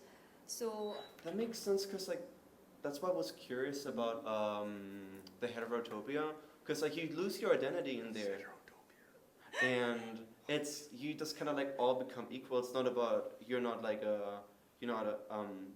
I don't know. You cannot lose your identity is like as a son or like a father or like a doctor or like whatever you might be. Like you're literally like you're just like your body and your desire in those spaces. Yeah, this is one concept that kind of we mentioned in passing in a class. Okay, so the monster. Yes. But do remember, like at the when as a final comment on this story, Barn Morning, when the narrator spots the car, he notices what? It's duller. Yeah, the car is not the sparkly thing that it used to be. So it really signals that this person is decaying. So that I just wanted to that there is a kind of ethics of the story. It wants to put that guy in that direction. Like Yeah. Schreiber. No, Schreiber is cool. I don't know. But isn't it a little similar in like I don't know if this is in Murakami's intention. It probably is, but just like I feel like my reading of the other man was justified after the discussion as a sort of just like what we're experiencing now, and like I think what Murakami maybe describes this decay is this moment in which like people like he realized that it's like this sort of like ideology towards this like excessive ego instinct is like unsustainable, and then yeah. like right now Yeah. like I think we're at the pinnacle of decay. Yeah. That's a very counterintuitive phrase. Pinnacle of decay. But yeah, I think as Freud says somewhere, one has to love oneself. As a narcissist, it has to be there. But if the ego doesn't finally step out and find an object to love in the world, it becomes sick. It dies, right? So that's and women would be okay with this decline of desire longer. They would be okay with it longer because, as I said, they have more than that. That's why I said last time, men are desperate because that's all they have. That's why we need to help out men so that we create subjects like him so that he can help the other guys who are on the path of destruction, right? But like, it's almost like we're experiencing almost like the opposite right now with men. Maybe we're like, it's not the men like him that are helping the other men, but it's the other men are trying to extinguish him. no, like it's like men like the like The guy. yeah I don't he doesn't have a name in Yeah, this story, it's right? the guy versus the narrator. Yeah, I'm just gonna call him like Stephen Yuan Stephen Yuan? in the The- movie. Oh! But what is it? No, my point is like it's like people like Andrew Tate or like whoever. Yeah. It's those people that are helping the other men. How? They're helping the other man. I see. Yeah. So in other words, we don't have the narrator type of men anymore. We have these kind of leaders who support men like the guy. Yeah, maybe at least not in like the manosphere. Right, Yeah. exactly. And Yeah. men like the narrator either don't exist, or the people closest to the men like the narrator are too busy making fun of the men who are less fortunate. So those who are making fun of those people, they are not him. There's a complete difference between him and this is what this is the liberal men who just no. I see. They know nothing of absence and lack and difference. They have no idea. No. Who are the men making fun of? Just regular people making Yeah. fun of incels. Like let's say a well-educated man would just automatically criticize people who support Trump. Yeah. They don't think about the conditions in Yeah. which someone like that appeared and conditions that make these people support him, But right? like the blind criticism without Yeah, thinking. yeah. So Okay. this is, if you were to say this, people immediately think that I voted for Trump. Mm. I did not, but Yeah. but the point is,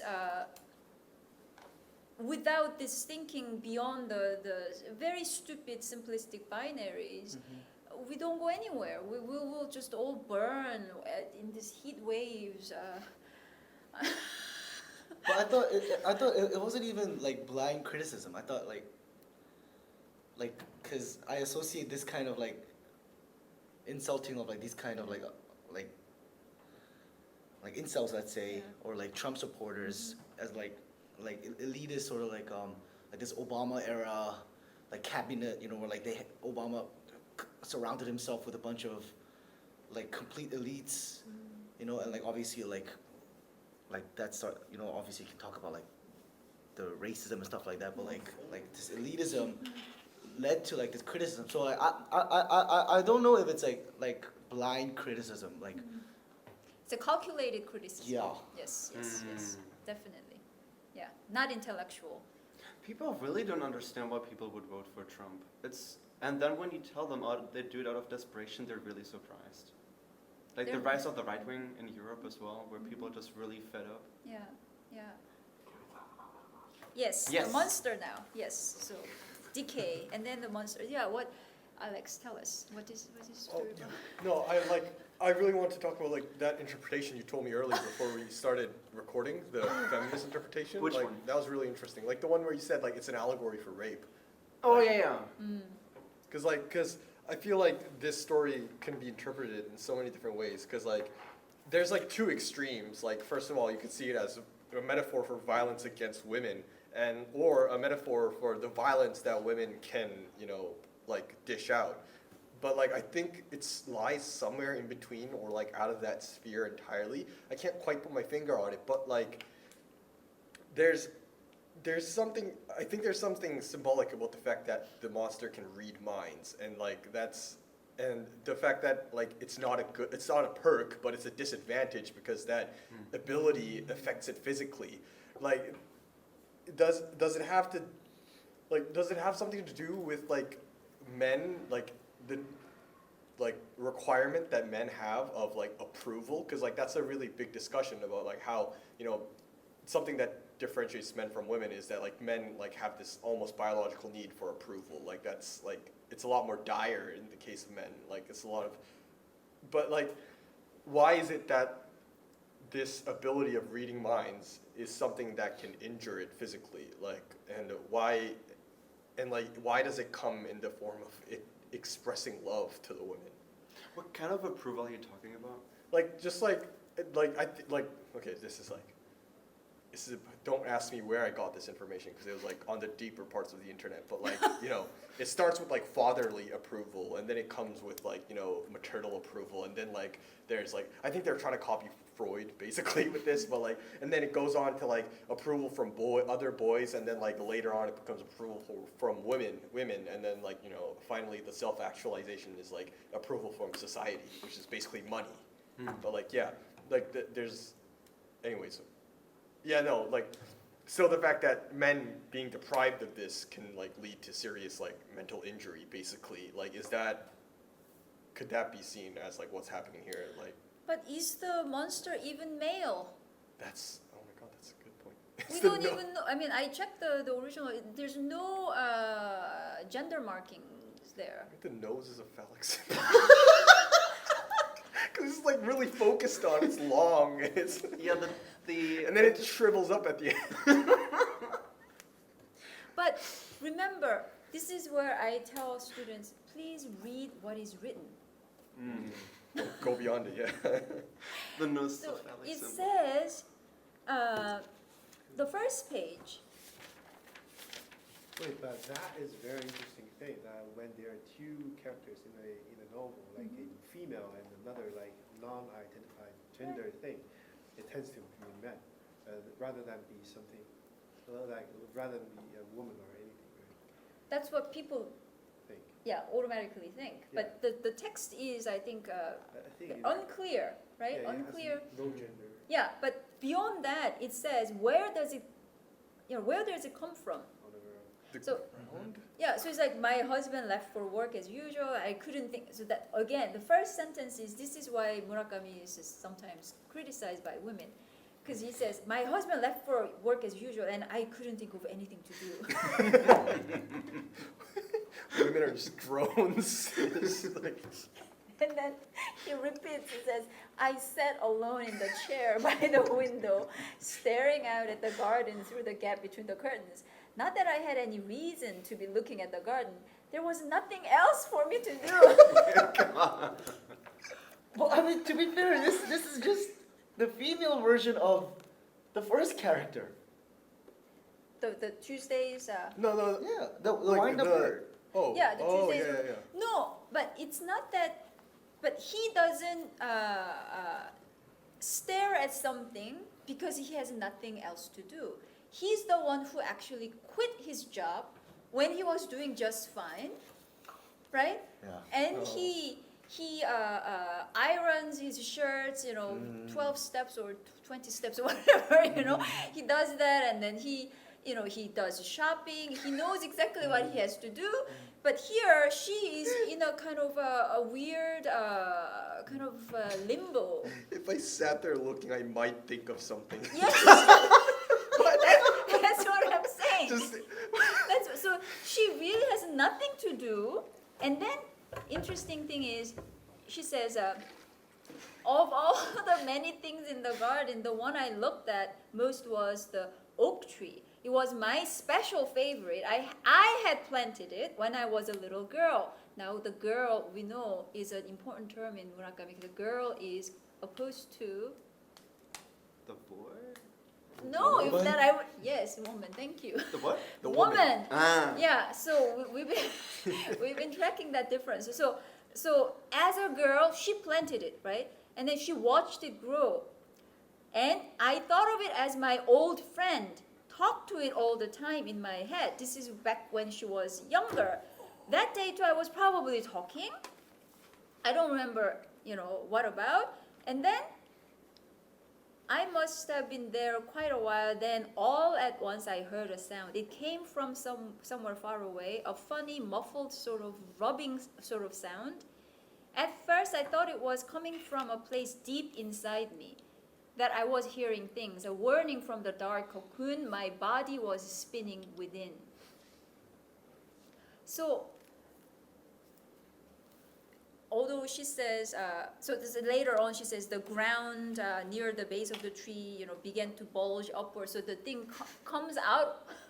That was the interpretation that I read online. It's like the ground like bulging upwards, and then the tree, and then there's this liquid shooting out. It's like this Where are you guys this reading first this? ejaculation within her body.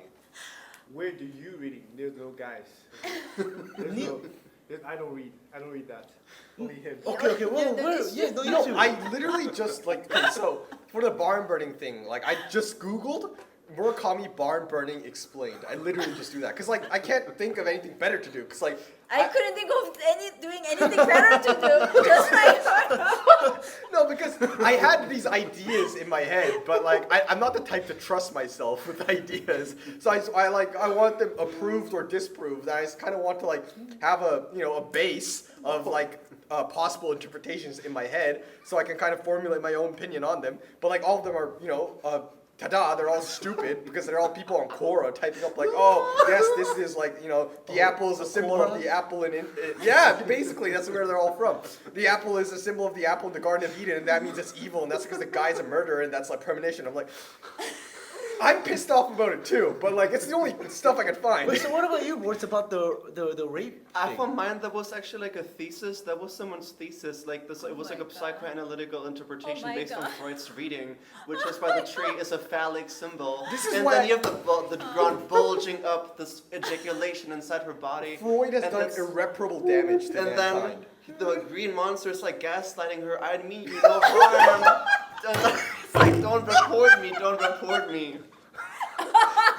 Don't report me. The thesis was Gaslighting it's based on rape.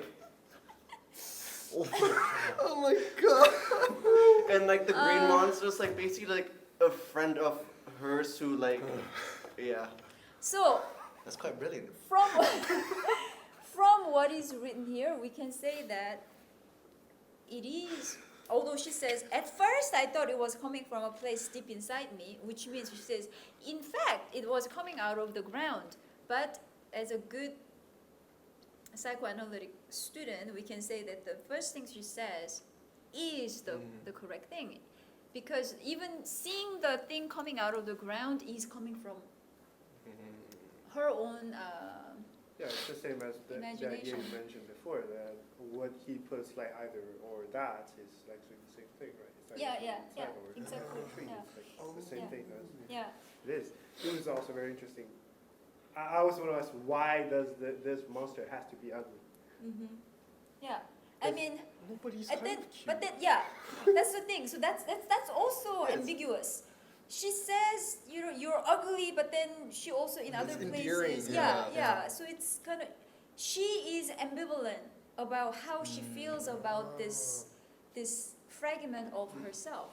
But I mean, I don't know. I feel like it is worth something that I get. Like maybe it's because we don't read enough, but like we all did perceive the green monster as a boy.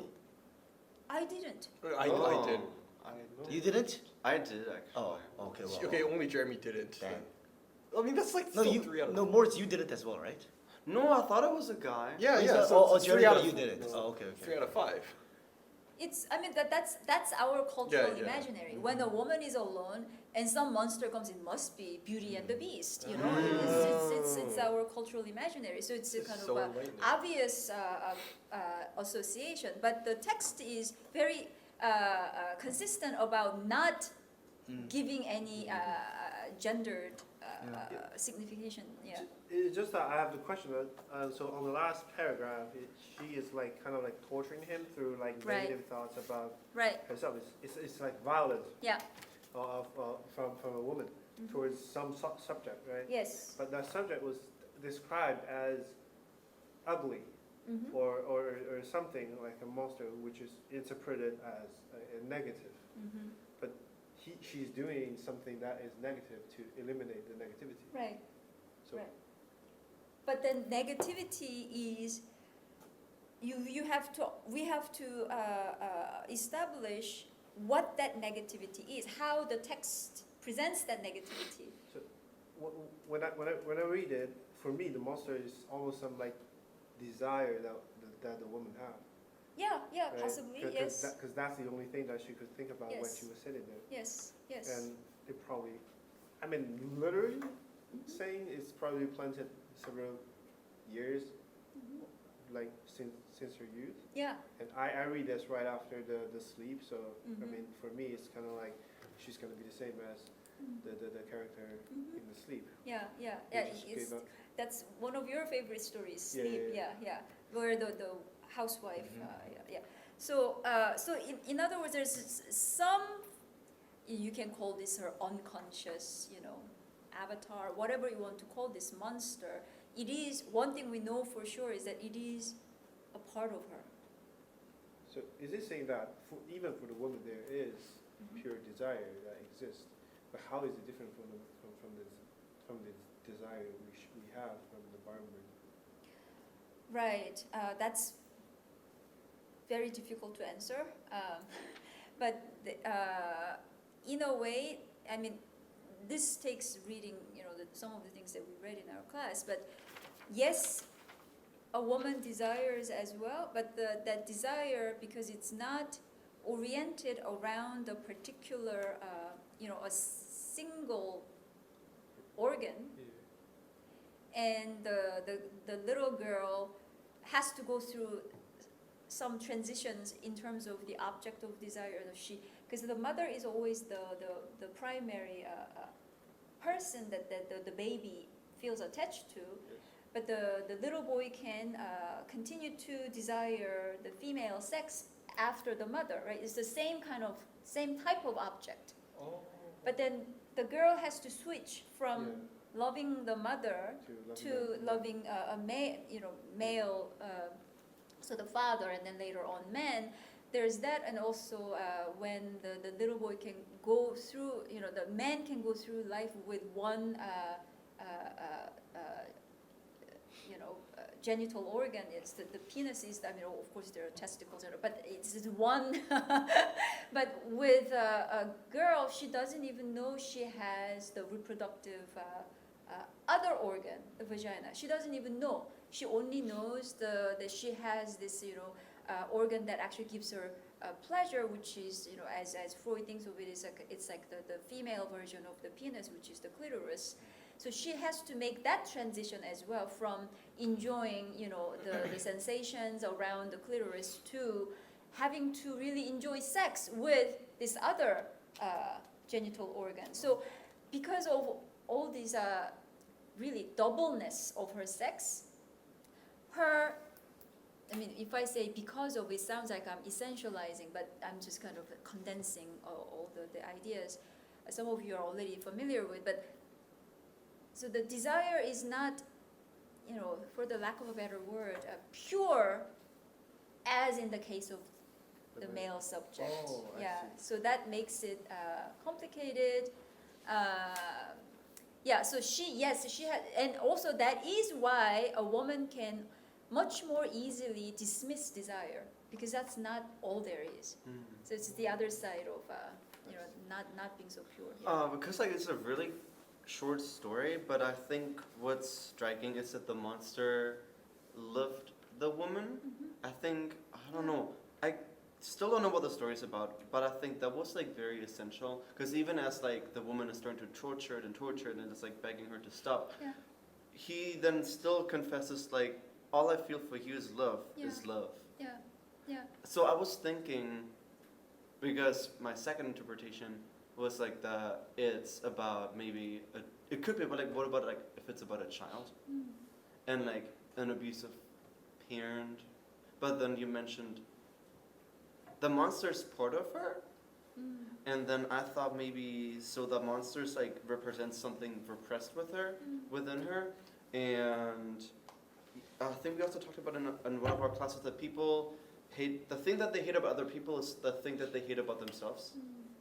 But then that kind of leaves me a little bit confused. If the monster is something repressed within her, and she hates that thing, but that thing unconditionally loves her, I don't know where that leads us. Oh no, it's not, when we say that, let's say the monster represents desire, but desire is not, in this case, it's not that she doesn't like that particular desire. It's desire as such, which desire is what exposes any subject to,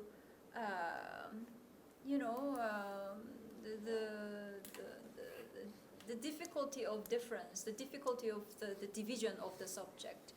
Because the fact that you desire is an expression of your divided subjectivity, right? So in desiring, you are already seeing yourself as not one, not whole, not unified, So at that universal level, to be confronted by your desire is difficult. It's not a particular desire; it's a desire as such. But in this case, I guess, in a way, we've been to map this onto the opposition of the girl and woman. In a way, we can also think of the monster as the girl in her. And the girl loves her, but woman means, by definition, the fact that she has become a woman is that she knows what's what, which means she wants to live by certain discourses, and she cannot allow this monstrous, unordered state of being a feminine something before becoming a fully grown woman.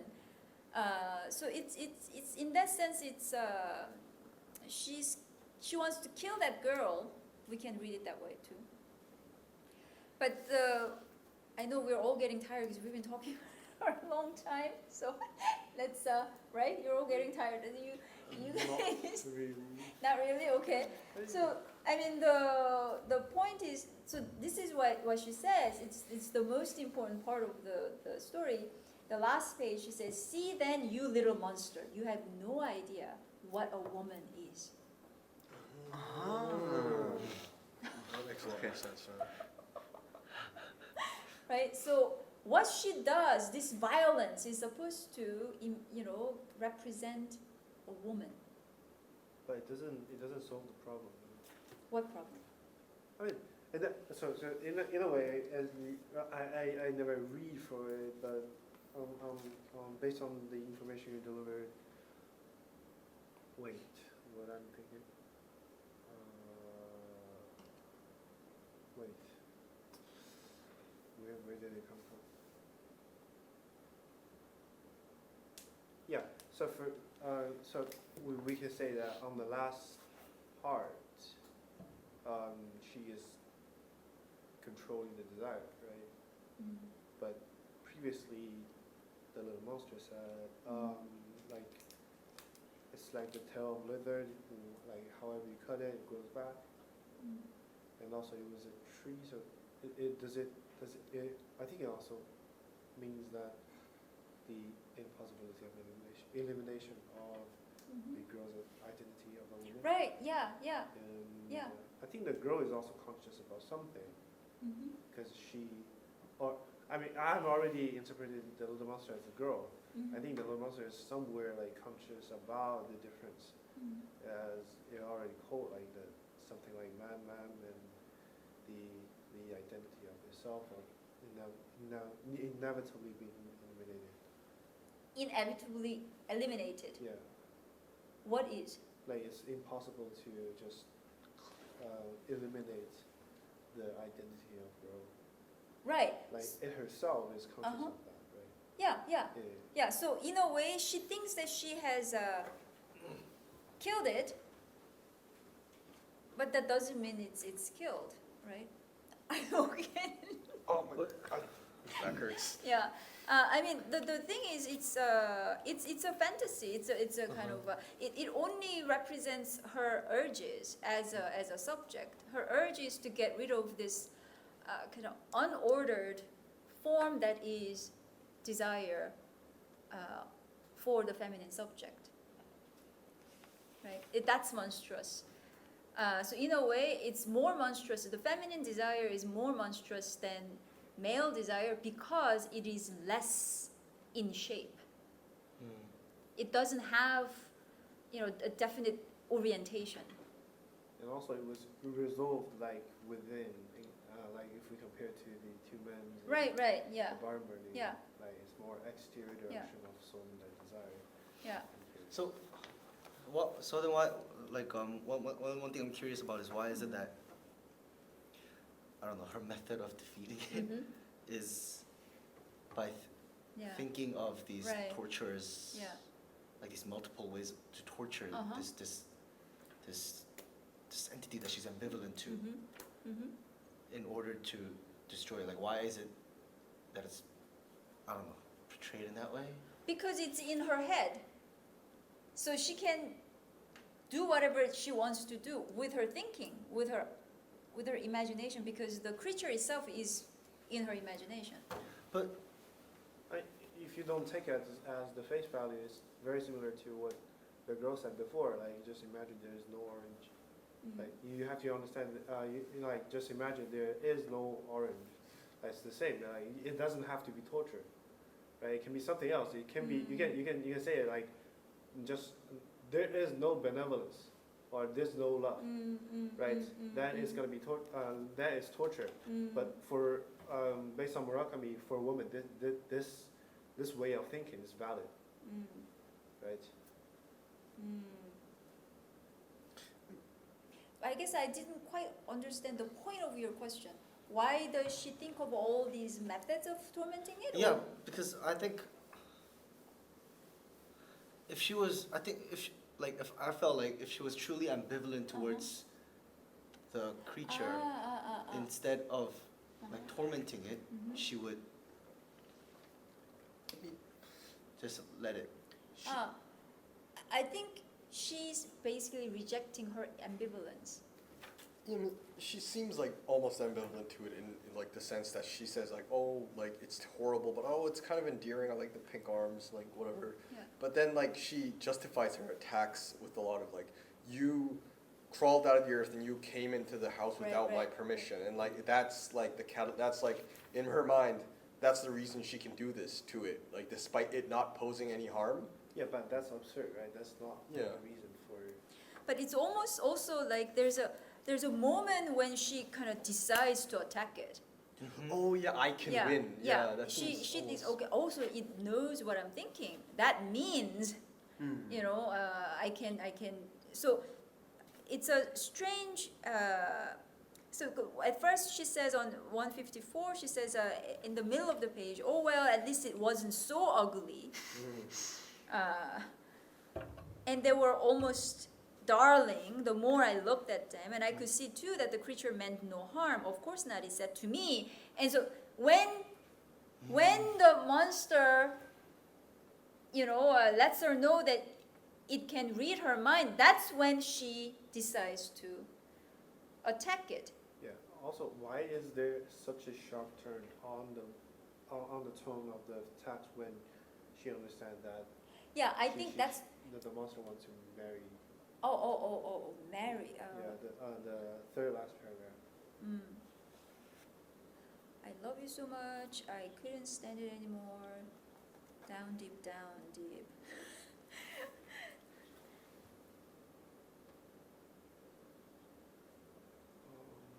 So this is what, in a way, isn't it kind of the discourse of female autonomy? I think I get what you're getting at, but Yeah. like, yeah, I'm not Yeah. sure. In other words, she feels most offended when she feels that someone can read her mind or claim, you know, Oh. read her mind, and then to go on to say that you think you don't even think I'm that ugly, and I'm actually here to propose to you. I really love you. In a way, she's not rejecting the monster as such. I think she's rejecting that her own ambivalence, which makes her vulnerable. And when it says it wants to propose, that's really the culmination of that vulnerability. So in other words, she just refuses to be an object of desire. So she doesn't want to be desired. Right. Right. Which is only the other side of her not wanting to desire. Do you see Yeah, what I'm yeah. saying? Yeah, they're just back to back. It's a very sad story. Do It you is, understand that? it's Yeah. very sad. So at the end, she, after doing all that, so she says, you can look all you want, but you can't say a thing. It's kind of like, there you can kind of see a woman talking to a man. Yeah, look if you want, but don't approach me. And then she says, you can't do a thing. Your existence is over, finished, done. Soon the eyes dissolved into emptiness, and the room filled with the darkness of night. And she's sitting there in this dark room. All day, what she did was to kill someone in her imagination.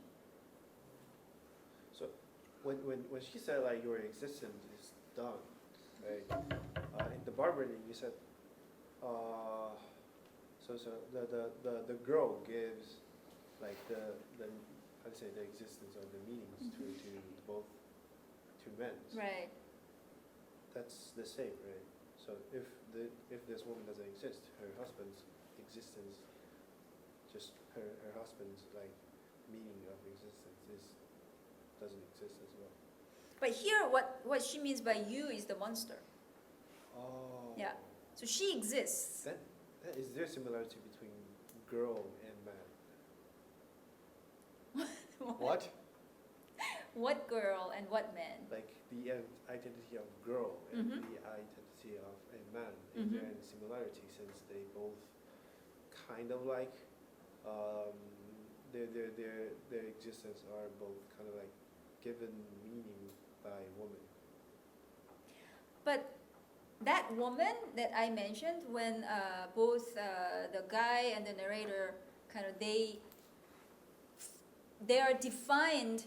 I mean, in the text, they're defined by their relations to the woman. Yeah. That woman is the woman who has that girl in her.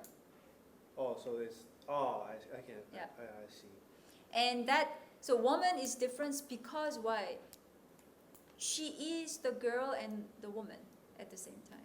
Oh, so like this story can be seen like as a double, wherein in killing the girl, like the part of her, she also like shuts down all the male desire directed towards her. Or the possibility of Oh. male desire that can be love. But Right? I mean, not just this kind of objectifying desire Yeah, that yeah. everybody's complaining about, but you need to first objectify Yeah, to get to to love, love. yeah. This is my point. You can't do away with the objectification and just be love. You can't do that. in that way, isn't she kind of like similar to men? She wants to be a kind of like a man. Yes, Yeah, yes. that's what I'm thinking about. Yeah, that's what I mean by wanting to get rid of that girl is like wanting to be more like a man. So things are simpler, things are, but then she will never Be one. be that, and it's better that she's not that, but she just doesn't know that.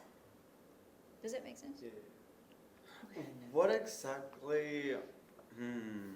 Okay, so what makes a woman is the girl is a girl specifically because she hasn't signed on to any discourse, right? Right, yeah. And then if the woman is the woman plus a girl,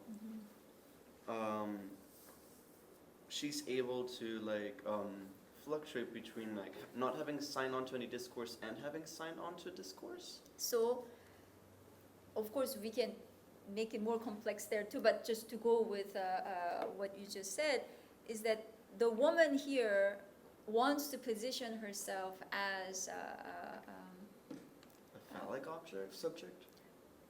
yeah, so she wants to get rid of the girl, which means that wanting to get rid of the girl means she's completely signed on to some discourse. Discourse of, I don't know, autonomy, self-reliance and authenticity and all that, because the girl makes all that discourse. Ambivalent. Yeah, Okay. it's not right. So that's why I said she's attacking not so much the monster as a particular object, but her own ambivalence, because she's made up of the girl and the woman that she performs in reality. And Right. she's gonna be the same as the barn burning, the character who burned the barn, because they both eliminate the desires, right? Yeah, except that yes, of course, but the logic seems to be the same, except that they're gonna do it differently. She's not gonna go around burning men, killing men, but she would kill a lot of monsters sitting there alone. Yeah, that's where I come from for the idea that is there a similarity between the girl and the man, as there is like explicit desire from them. Yes. So she's a phallic subject as much as she can be, but because she's a woman, we cannot say that she's just like a man. She's not. But as Lacan's wonderful word is homosexual with two M's, which plays with the French word homme, which is Oh man. men. But so a woman can be a homosexual with two M's, which means she wants to be like a man. But that, do you see what I'm trying to say? So the phallic logic, the way it manifests itself in our reality, it it favors that kind of positioning because it's more secure, but it's not a creative position. It's not a loving position. It's a convenient position. It's an efficient position. That's another word I hate very much, efficiency. If you want efficiency, you make camps. That's what efficiency is. I would like a list of words that you don't like. Like efficiency. What was the other one earlier? Balance. Yeah, balance. So I think what is it about ambivalence that is so? Because we learn, like the father's position for the son is his ambivalence that like makes desire so. Right, yeah. Yeah. Both, you want to identify with the father, but you want to kill the father. Father Yes, at the yes, same time. yes. So what is it about ambivalence that makes your position so non-ambiguous? I feel like that's an obvious jump, but it just isn't for me because Say it again. what is it about getting rid of that ambivalence that allows you to identify in the phallic symbolic world as unambiguous or like efficient? No, but no, for the phallic subject, or let's say masculine subject, that ambivalence actually works very well in the phallic logic. So a woman's ambivalence is a different kind. Like the mother's ambivalence to, let's say, the daughter, where obviously like when we talk like the penis envy thing, and then when she realizes that the mother also doesn't have a penis. Yeah. No, that is already of the phallic logic. So the ambivalence that is particular to woman that we're talking about here is that phallic logic and something that is more than that. I really need to take your Freud class too, because I took one just this semester in Korean, and it just sounds completely different from what I learned. Oh, maybe I'm saying it all wrong. No, it's interesting because it seems like a different perspective. Yeah. So you see what I'm saying? So Yes. it's not. It's the loving and hating, that kind of ambivalence. That's inside the phallic logic. So why does Murakami show that ambivalence through, I don't know, this almost like this drive love of the green monster towards the girl to the woman? Like what is the ambivalence? The within that? ambivalence is that woman is not.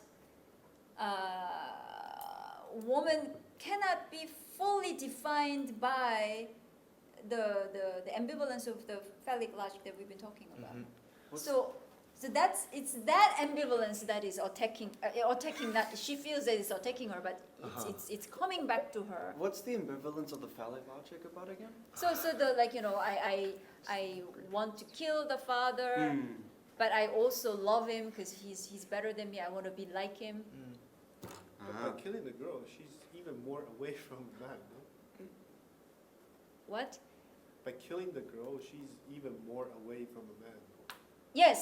Right? So she doesn't want. So she wants. So if she wants to be, I'm sorry, this is all very simplistic, but if she wants to be like a man, she would have even less of men. I can see where that comes from. That's valid. Yeah. Because what I read, during my Lacan research, that he actually stipulated that women are more of a symptom of men, I think. Yeah, he says that. Yeah. What I thought is what he meant is that men what women enable men to do is allow themselves to reference themselves compared to women, because women, they can't really define them as such by because the other jouissance, but So that the other jouissance is what we've been calling the feminine logic. The infinite. Yeah. So anyways, yeah. Yeah. This is. Anything else, Alex? No, like I'm having trouble keeping up because like I was reading it. I was like, yes, this is like, you know, a guy trying to, you know, get a girl in today's day and age, and then being scared of being rejected. I'm like, I mean that's what it feels like. And it's like I come in here and it's all like, yeah, no, the monster is herself, and I'm No, like, but oh. that's the thing. The more of the girl is there in the woman, the more likely that the woman will love a man. That's why it's connected to what you're saying. Okay. Yeah. Yeah. Okay, I think I get that part now. Yeah. She's signing on to the discourse of rejecting men. Yeah, That's the connection. she's becoming Yeah. a feminist. 21st century feminist. Wait, but Yes. to call that a Thank you for the discourse, specification. Yeah. to call that a discourse would be, I don't know, like Wait, I just reject calling a woman's love for a man discursive. No, but I thought he was saying that a woman not loving a man. Yeah, that's like the Oh, 20 oh, I'm okay, talking okay, like okay, specifically okay, like the 21st Yeah. century feminist. Oh, Yeah. okay. No, I thought you said. Yeah. Sorry. Yeah. Okay. Yeah. Yeah. Yes, Right. sure. But it was exactly the logic that Murakami explained, that she stays more away from a man by eliminating the trait of the girl. Yes. She's It's like married. exactly the logic he showed that a woman, like to say the result of a woman's logic would be infinity, right? If you actually write down what she has done, it actually it's going to be the same to the orange logic that we have, right? Yeah. So the only thing that I would emphasize here is that infinite is not some positive opposite of the finite. Infinite is precisely that the finite is not all there is. That's why do you see what I'm saying? That's where the negativity comes in. It's not positive. It's like forgetting that there isn't one. But Yeah.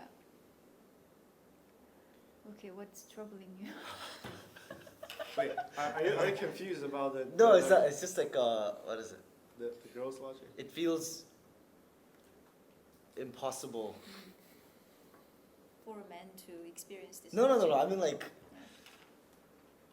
that. The whole point of the sexual difference is this gap between like I don't know, like a man, like the masculine and the feminine, or like passive and active or whatever. But Yeah. what like this double negative of like Yeah.